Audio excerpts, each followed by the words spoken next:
Hey guys, what's up? It's Frank, and what you're going to see in this coming video is how you can take something that's in the news and systematically use news to move people in the direction that they want to go. So if I was going to use that article and I was going to use it in front of a seller, these are the things that I would talk about. Is there's a weaker job market, hope for a soft landing, the S&P selling outlook. But if you go back to buyers, this is what I would talk about with buyers. There's actually green shoots in the job openings market, right?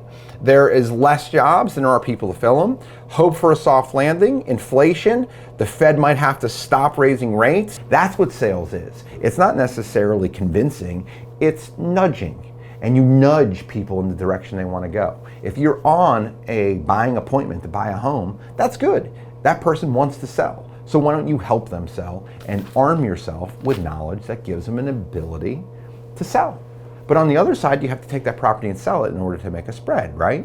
So if you're going to make that spread, why don't you understand what are the things that are potentially frustrations or fears of your buyer and be armed to neutralize those fears and talk about those things. And that is what I showed you in this. Just one simple article from a piece of newspaper that cost $5 gave me 30 minutes of content with my team to show them how to nudge someone in the right direction.